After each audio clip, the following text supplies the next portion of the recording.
chapter 1142. There is a break next week, but we have just been given 7 chapters in 8 weeks, so no one should have any room to complain here. You know, I say this, but I still see people talking bad about the manga's release schedule, like how this is the 3rd chapter in a row, but they say something like, why should we praise a man for doing his job when they are well aware that he's been doing this for almost 3 decades. You gotta love how spoiled some people are. And talking about being spoiled and appreciating what you do have, Ramadan Mubarak, even though we're already almost a week in, but better late than never. But yeah, break next week, that's fine. And this chapter 1142, is another really good one. Starting with the cover story, and Yamato has finally shown up and hits Who's Who with a Thunder Bagua, so I would assume that would be a one-shot. Although, to be fair, Ulti did take one during Wano and proceeded to actively go after Yamato straight away. So Who's Who might not be down for the count just yet, and I've decided I'm going to go all in with my stupid idea of Ulti and Page 1 being thankful to Yamato, but then going off to do their own thing all the way to the maximum, which is them straight up following Yamato. Because the biggest obstacle in the way of that happening is Ulti's character, but I would also argue that being strung up and tortured while watching your younger brother also get tortured would be enough for her to change her ways. And of course, everything else seems to work. Them following the kid of the guy who took them in when they were kids seems kind of fitting. And talking about Ulti and Page 1 as kids, one of my predictions has come to pass with the heavy focus that the siblings have been getting in the cover story. I'd been expecting some more details on their past to be revealed, and we've just been given that, not in the manga but in the SBS, where it has been revealed that their father is Hanafuda. I feel like his name sounds weird when I say it, but anyway, this guy is the very same one, that warlord who got defeated by Ace and was replaced by Kuma. He hasn't been officially name dropped in the manga, but his identity was revealed in another SBS. He clashed with Kaido back in the day, but they joined forces since they shared similar goals. And he is also the man responsible for collecting all of, well, what seems to be all of the devil fruits for the top officers in the Beast Pirates, and after being defeated by Ace, he was killed by other pirates who had a grudge against him as he was on his way to reunite with his kids. So a few things, Ulti is 22, Page 1 is 20, so I'd say that King was already with Kaido before Hanafuda came into the picture. Queen I'm not so sure about, because he did have the whole Mads thing going on as well back in the day, but I wonder what position he would have held in the crew were he to survive to present day, up to the Wano arc at least. He was a warlord, so he was strong. He clashed with Kaido, so he was strong, although obviously Kaido back then, however many decades ago, would have been nowhere near Kaido's peak. And the other thing is that this has made the whole current situation a lot more depressing and sympathetic, because I can very easily imagine a scenario in my mind of a beaten Hanafuda, undoubtedly upset at his defeat, but smiling because he'll get to see his children again, only to then get killed, so his kids would have been the last thing on his mind when he died. And although we already knew that Ulti and Page 1 were orphaned long before any of this was revealed, it does put it all into context. Like, why Ulti is so protective of Page 1 is because they only had each other, and with how overbearing she is towards him, you understand why Page 1 developed such a subdued identity. And Ulti's larger personality, I mean, she lost her father as a kid and had to shoulder so much because of that. Honestly, give a character any crazy wacky trait as soon as it's revealed that they have lost a father or any parent or suffered from any kind of traumatic experience, and it's like, yep, understandable, I get why you are the way you are. And now opening with the Walrus School, which is being attacked by a giant snake by the name of Yomanganda. It's specifically the kids which are calling it Yomanganda, which is an important detail given what we learn about it later on. No explanation needed on where the name comes from. The world serpent, one of the most famous aspects of Norse mythology and linked to one of the most popular theories in the story, or at least one of the most popular elbaph theories in the story, with the red line being Yomanganda. And it's taken down by Saul and the headmaster of the school, Kiba. First, Saul still got it. He was a vice admiral in the Marines, so his strength is nothing to joke about, and he actually imbues his fist with haki. And correct me if I'm wrong, but is this not the first time we've ever seen a giant use haki in the entire story? Officially use haki, because there's the theory that Dorian Brogi's combined attack, the Spear of Elbaf, is an attack that uses Ryo. The headmaster, depending on the translation, his name may be translated as Tusk or Fang in the official translation. Yes, I have been watching Solo Leveling Season 2, and that's the only reason I know that. Kiba,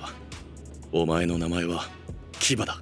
And the headmaster of the school has a giant hammer of his own, and all that means to me is that it's just another potential weapon for Usopp to possibly pick up and use himself somewhere down the line. And it's also obvious now where the Walrus School got its name from, although it's unclear whether the headmaster is a devil fruit user or maybe part mink. I don't think it's a devil fruit because walruses swim, and that negates the fact that devil fruit users can't swim. So, but also as for it being part mink, I don't think we've ever seen a semi-aquatic animal mink, but he does have those clear walrus features like the tusks, the whiskers, the mouth, and his hammer has its own tusks as well, so his name will probably be Tusk in the official. And he was also a member of the original Giant Warrior Pirates, which is a cool detail. He's a proper veteran, like not Dorian Brogy's Giant Warrior Pirates, but Yarul's Giant Warrior Pirates, along with his co-captain Yorul, who Big Mom killed. So I guess that would make Kiba one of the village elders as well. So maybe he falls into the category of one of those giants who are giving Harald pushback on his policies. And as Robin and Chopper come out from Soul's beard, which must have been really itchy, it's said that such giant beasts that are normally found in the underworld shouldn't be showing up in the sun world. And we get introduced to a couple more teachers as well, like Blade, the maths teacher, and Wolf, who is the PE teacher.